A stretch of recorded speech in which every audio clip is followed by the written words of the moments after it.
Radio Anthropocène. À l'écoute du changement global. Et rebonjour à toutes et à tous. Merci d'être présents parmi nous pour l'émission Demain la santé, où nous décryptons les questions sanitaires dans leur sens élargi. Alors, lors de l'interview juste avant nous, Bérénice Gagne et Sylvain Grisot ont évoqué le lien entre les animaux, les nuisibles et l'aménagement urbain. Eh bien, tâchons d'aller un peu plus loin pour considérer les liens entre animaux, nuisibles, les villes et la santé des personnes qui les habitent. Alors, un petit point d'introduction. Pendant l'année 2023, une petite bête a défrayé la chronique. Tous les médias se sont engouffrés dans la brèche, créant la peur de se rendre dans une salle de cinéma, de prendre le train, d'acheter des vêtements de seconde main. Bref, un traitement médiatique qui a entretenu une certaine psychose de l'infestation et qui a fait la part belle à un autre mot de nos sociétés modernes, les fake news. Vous l'aurez peut-être reconnu, notre interview d'aujourd'hui est dédiée à la punaise de lit. Alors pourquoi aborder cet insecte dans Demain la santé ? Pour répondre à cette question, nous accueillons aujourd'hui Virginie Bertillon au micro. Bonjour Virginie. Bonjour, merci pour l'invitation. Avec plaisir, vous êtes coordinatrice du Conseil local de santé mentale de Lyon et vous avez travaillé en collaboration avec une équipe de psychiatres du centre hospitalier Levinatier sur un sujet un peu atypique, le lien entre punaise de lit et santé mentale. Alors avant de revenir plus spécifiquement sur ce lien entre l'insecte et les problématiques de santé mentale, j'aimerais que vous nous fassiez connaître votre organisation. Qu'est-ce que c'est un conseil de santé mentale ? Alors c'est un outil de développement des politiques publiques en santé mentale qui permet de créer un espace de concertation et de coordination en mettant autour de la table des élus donc de la ville de Lyon, la psychiatrie publique, des acteurs divers et variés et des usagers, ce qu'on appelle nous des personnes concernées. Et quelles sont les missions d'un conseil de santé mentale spécifiquement ? Mon travail en premier est de déstigmatiser la santé mentale. Plus on en parle, moins il y a de tabous et plus on accède aux soins. Et de faire en sorte de fluidifier le parcours de soins des personnes qui ont des problématiques de santé mentale. Et les ambitions de manière globale sont portées plutôt à l'échelle de la ville ou plutôt de faire des liens entre différentes villes et d'aller jusqu'à l'échelle nationale ? Moi, je suis très territoriale. Je travaille sur le 3e, 6e et 8e arrondissement. Il y a un CLSM par arrondissement à Lyon. Il y a des CLSM autour de la métropole, Vénissieux, Saint-Fond, Villeurbanne-Bron. Donc l'idée est d'être au plus près des territoires et de répondre aux besoins, en l'occurrence du 3e, du 6e ou du 8e pour ce qui me concerne. Après, il y a une échelle donc, territoire, il y a une échelle ville de Lyon globale et une échelle métropole. Après, au niveau national, c'est plutôt le CCOMS, le centre collaboratif de l'OMS, qui est un appui méthodologique et qui est sur des questions un peu plus nationales. Donc c'est plutôt très territorial, les CLSM. Et les personnes viennent à vous ? Comment est-ce que ça se passe ? Alors c'est une grosse volonté politique et de la psychiatrie publique à la base. Après il y a forcément la métropole et après on amène divers acteurs, culture, logement, éducation, petite enfance. Enfin c'est très très large à venir vers nous pour parler santé mentale et qu'on soit ressource auprès d'eux. Alors on va revenir maintenant plus spécifiquement sur ce qui nous amène ici, les punaises de lit. Comment est venue l'idée de faire une telle recherche sur les punaises de lit ? J'ai été interpellée à plusieurs niveaux avec mes collègues, parce que je fais partie à la fois de l'hôpital psychiatrique du Vinatier et de la direction de la santé de la ville de Lyon. Donc mes collègues chargés de développement social m'ont interpellée sur le 8e, sur un besoin, sur ces questions-là, de pilotage, et à la fois l'ambulatoire, donc ce qu'on appelle l'ambulatoire au Vinatier, donc les CMP, les centres médico-psychologiques, nous interpellaient aussi sur des personnes qui étaient de plus en plus infestées, donc, et du coup troublées dans leur parcours de soins, et avec des soignants qui étaient de plus en plus inquiets de voir des punaises de lit. Donc il y avait pour nous un vrai enjeu de reconnaissance de santé publique et du coup on a prétexté cette enquête pour aller sur cet enjeu-là. Donc les premiers acteurs à être venus vers vous, en fait, ce sont les bailleurs sociaux et, oui.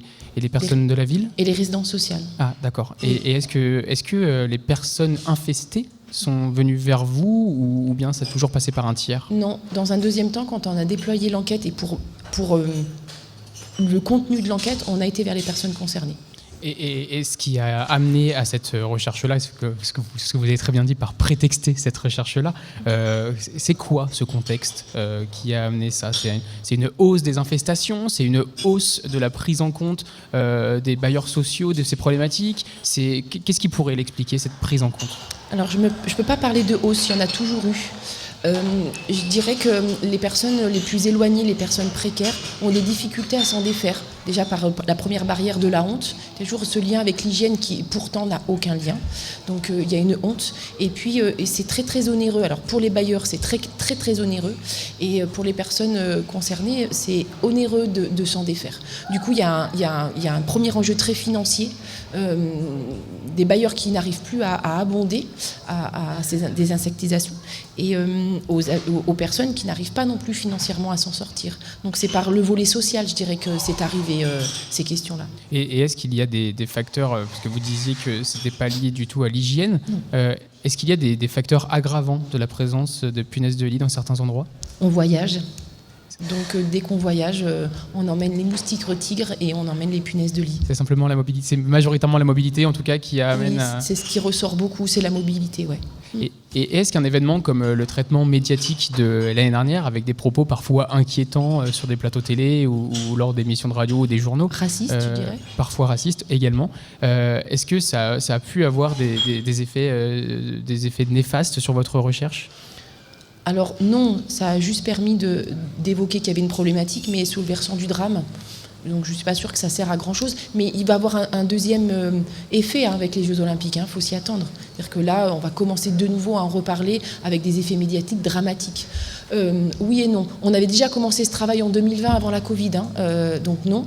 Nous, on s'en est saisi uniquement en 2022, en tout cas sur les questions de l'enquête et le déployer en 2023. Non, ça a juste... permis de diviser les gens et penser que c'est des questions d'hygiène et de migration. Non. On a dû faire le 107 qui est porteur de tout ce projet de quelque chose de beaucoup plus global que la question de la santé mentale, a dû faire un article de presse en indiquant que non, ce n'est pas un problème d'hygiène ni de migration, c'est un problème de mouvement des gens. Voilà. Et comment s'en prévenir plutôt que de pointer les gens. Alors j'aimerais revenir sur le terme que vous avez employé tout à l'heure, qui est celui de santé publique. Qu'est-ce que ça veut dire santé publique et comment est-ce que la punaise de lit est devenue un problème de santé publique majeur ? Alors ça a été dans un premier temps assez compliqué, puisque quand on parle de santé publique, il faut qu'il y ait une pathologie, je dirais une pathologie, ce qui n'est pas le cas de la punaise de lit. La punaise de lit n'emmène aucune pathologie. Elle peut emmener quelques allergies en fonction de la fragilité de la peau qu'on a, mais effectivement, c'était difficile de le faire reconnaître parce qu'il n'y a pas de pathologie en tant que telle, comme la tuberculose, la gale, qui amène une maladie. Du coup, il fallait amener l'ARS à effectivement voir que ça a amené des problématiques de santé mentale et donc du coup indirectement des problèmes de sommeil, de l'anxiété qui généraient plein de choses, des arrêts de travail, des prises de médicaments et du coup c'était ça l'enjeu. C'est-à-dire que comme ça n'amène pas de maladie, ça a été compliqué de le faire valoir en problématique de santé publique. Et comment vous avez réussi à le faire valoir, à la fois vous-même et à la fois les psychiatres qui ont participé à l'enquête et qui ont mis en place cette recherche-là ? Parce que quand on m'a dit effectivement qu'à un moment donné, il ne fallait pas que je fasse cette enquête parce que ça ne rentrait pas dans le cadre de mes fonctions, je n'ai pas écouté et j'ai continué.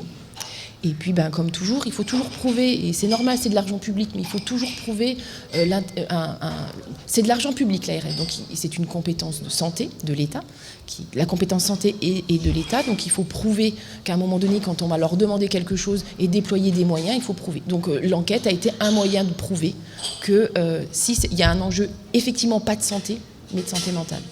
Et donc vous pouvez nous définir ce qu'est la santé mentale avec ce distinguo, vraiment des précisions sur ce qu'est la santé mentale pour vous et comment est-ce que vous l'appréhendez et comment est-ce que ces liens sont diagnostiqués en quelque sorte, parce que tout à l'heure vous disiez qu'il n'y avait pas forcément de diagnostic lié à des pathologies. Comment est-ce qu'on l'appréhende malgré tout avec la punaise de lit ? Il a été... l'enquête a démontré qu'il y avait des symptômes de stress post-traumatique et du coup qui en découlé des problèmes de sommeil, d'anxiété qui sont tous les symptômes typiques du stress post-traumatique et en plus beaucoup d'anxiété par rapport aux traitements chimiques. C'est-à-dire que les personnes qui subissaient les traitements chimiques des entreprises avaient des problématiques après eux pour le coup de santé, puisqu'il y a des gros phénomènes, voilà, tout le monde ne le supporte pas, au niveau des poumons, au niveau respiratoire. Voilà, donc c'est comme ça qu'on a basculé sur cette question de santé. Après, comment je définirais la santé mentale, c'est un bien-être. À partir du moment où on a un mal-être, on a une mauvaise santé mentale. Et c'est difficile de le définir, mais la Covid, l'après-Covid a montré que nous avons tous une santé mentale. Ça a au moins servi à quelque chose. Et de se dire que rien qu'on a des ruptures au-delà de la santé et d'être affecté, quand on est en rupture de lien, ça perturbe la santé mentale. Donc du coup, voilà, ça, c'est un bien-être psychologique. Et pour revenir spécifiquement sur les résultats de votre recherche, est-ce que vous pouvez nous expliquer les différents résultats qui ont été mis en avant ? Alors, il a été compliqué puisque j'ai eu beaucoup de freins, donc on n'a pas pu déployer comme je voulais, en tout cas sur le temps qui m'était imparti. Ce qui a été relevé, c'est ce que je vous ai dit, c'est des symptômes de stress post-traumatique. Et du coup, quand on parle de stress post-traumatique, généralement, on en parle quand on a eu des événements comme des attentats ou le parcours migratoire, où il peut avoir comme conséquence du stress post-traumatique. Et donc, du coup, avoir des punaises de lit peut générer ça. Donc, ce qui ressort beaucoup de l'enquête, c'est ça. Et est-ce qu'il y a des conditions sociales qui amènent à être plus touchées que d'autres, que ce soit l'âge, le sexe, le lieu de résidence, par exemple ? Quand on habite dans une maison en campagne, il y a quand même... et qu'on peut avoir des punaises, on le vit différemment que si on habitait dans un quartier prioritaire de la ville, ce qu'on appelle les QPV, quand on est 3 dans un logement en T2. C'est-à-dire que c'est pas du tout la même chose. Quand on peut aussi à un moment donné se dire quand il y a une désinsectisation et qu'il faut sortir de son appartement tant d'heures et qu'on a des amis ou des gens qui peuvent nous loger quelque temps, c'est aussi beaucoup plus simple que quelqu'un qui est isolé. Quand on peut à un moment donné, quand le bailleur ne répond pas tout de suite à la demande pour X raisons et que nous, il y a des traitements qui peuvent se faire qui sont onéreux, une personne qui a les moyens peut le faire un peu plus rapidement que pas. Donc oui, ce n'est pas une question d'âge, ni de couleur de peau, ni d'endroit, c'est une question sociale. D'accès en fait de précarité, c'est ça ? Et il y a un mois, vous participiez à une journée quelque peu inédite qui rassemblait les bailleurs sociaux, les médecins, des entomologistes, donc des spécialistes des insectes, dans le cadre d'une expérimentation de la lutte contre les punaises de lit. Quel est l'enjeu pour vous de l'inscription dans un dispositif comme celui-ci qui se nomme Aux punaises ? L'enjeu, c'est qu'on puisse parler de santé mentale. Donc, dès qu'on peut parler de santé mentale, il faut qu'on vienne. Je parle des CLSM. Il y avait un enjeu aussi d'harmoniser les pratiques. Il y avait un enjeu d'alerte, il y avait un enjeu de visibilité. Donc, si vous voulez, le 107 est arrivé après. C'est-à-dire que c'était mes collègues chargés de développement social des quartiers prioritaires qui ont alerté. Moi, on m'a alerté du côté du Vinatier, comme j'expliquais. Et après, c'est formé un petit groupe et on s'est bien vu qu'il fallait un pilote dans l'avion et que l'échelle n'était pas qu'uniquement sur Lyon 8e et que c'était bien plus important dans Lyon et la métropole. C'est là où on a fait appel au 107 pour qu'ils nous aident un peu à l'organisation et que c'est monté cette EBE avec les territoires zéro chômeur, SP Action, et que du coup on s'est greffé après, l'enquête s'est greffée après. Mais il y a un intérêt parce que les bailleurs étaient avec nous, parce que le social, les maisons des métropoles étaient avec nous, et que du coup, moi toute seule, avec mon enquête, je n'aurais pas eu d'impact. Alors que là, il y avait vraiment tout un mouvement. Et ce qui en est ressorti, c'est que c'est vraiment une échelle très globale pour s'en défaire. En tout cas, il y a une échelle logement, il y a une échelle santé mentale et une échelle sociale. Et qu'on ne peut pas le prendre par un des bouts, c'est bien une globalité. Et quels ont été les moyens de lutte qui ont été mis en place jusqu'à présent ? Alors, dans le 8e arrondissement, ce qui a été très innovant et qui est maintenant, depuis quelques mois, complètement ouvert à tous les arrondissements, c'est qu'il y a, avec le territoire zéro chômeur, une création d'une entreprise à but d'emploi, d'une EBE, qui a créé SP Action et qui permet à la fois de faire des permanences pour du prêt de matériel à moindre coût et aussi déployer les bonnes pratiques. Il y a aussi des ateliers pour former les partenaires divers et variés qui font du domicile et qui craignent de plus en plus d'aller à domicile. Donc, quelque chose un peu de labellisé avec une formation formation avec Monsieur Ténoz, entre autres, et des permanences en bas d'immeubles, des résidences avec les bailleurs pour que les gens puissent être au maximum informés au plus près de chez eux. Donc il y a un vrai enjeu de déploiement au-delà du 8e. Et j'aimerais rebondir, avant qu'on termine, sur les difficultés que vous avez pu connaître à réaliser cette étude. J'ai cru comprendre que le psychiatre qui est avec vous a mis en avant une grande diversité de difficultés pour réaliser ce projet. Est-ce que vous pourriez nous en parler ?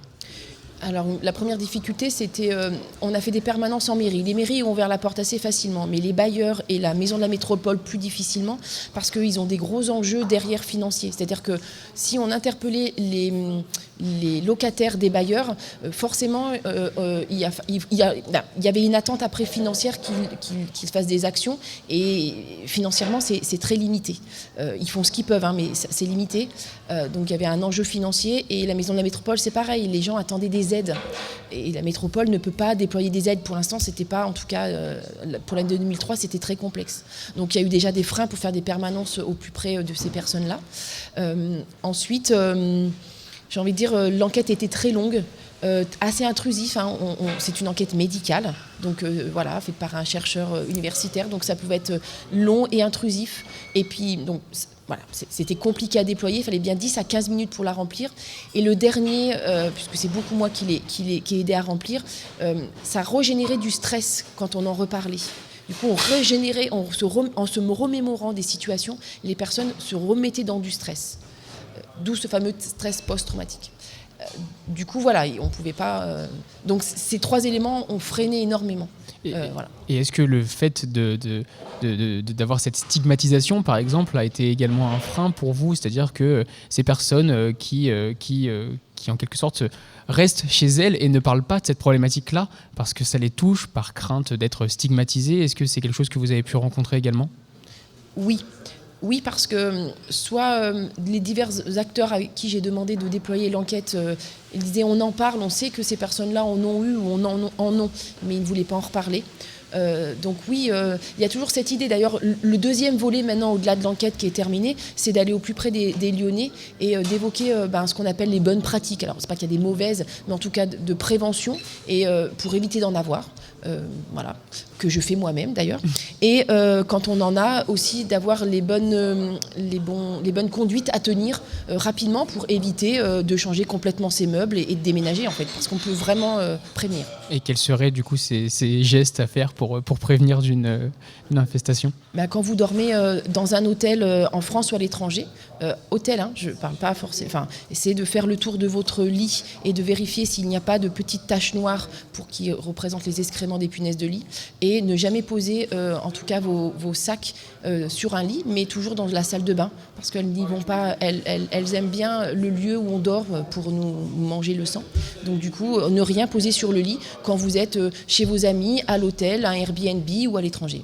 Et pour terminer notre interview, au-delà de la problématique des punaises de lit, tout à l'heure on parlait un petit peu en off du fait que la santé mentale était peut-être un parent pauvre des problématiques et des prises en compte. Comment est-ce qu'on fait lorsqu'on est référente de la santé mentale pour la ville de Lyon, pour les appliquer et pour permettre de mettre une visibilité sur la santé mentale dans les villes ? Alors déjà, il faut quand même se rappeler que les villes n'ont pas la compétence de la santé, c'est bien l'État, via l'ARS. Donc voilà, même si on demande beaucoup aux villes, mine de rien, c'est pas leur compétence. Déjà, les villes financent nos postes à une partie, pas entièrement, loin de là, mais une partie, donc ça montre qu'il y a quand même une belle volonté de parler de santé mentale. On fait partie de la direction de la santé de la ville de Lyon, donc c'est déjà une bonne approche. Et puis la ville de Lyon aussi finance des points écoute, adultes, enfants et jeunes, pour que dans les quartiers prioritaires de la ville, il existe des temps gratuits et anonymes, post-Covid, tout ça a été monté, pour que les habitants des quartiers prioritaires de la ville puissent à un moment donné aller voir une psychologue, donc déstigmatisée, et potentiellement prendre soin d'eux et aller vers le soin. Donc c'est toutes des actions comme ça. Je pourrais là tenir encore 1 heure, donc je vais arrêter là parce que c'est vraiment les points écoute assez phares, mais c'est déjà en payant nos postes, en finançant, nos postes, où on voit qu'il y a une vraie volonté, en tout cas de la ville de Lyon, de parler de ces sujets-là, même si, je le rappelle, ce n'est pas leur compétence. Merci pour cet échange, Virginie Bertillon. Je rappelle que vous êtes coordinatrice du Centre local de santé mentale à Lyon. Et dans quelques minutes, vous retrouverez Agora Academy, mais avant, un micro-trottoir recueilli suite à la masterclass d'Aiko Buchholz hier. Merci et à plus tard. Merci.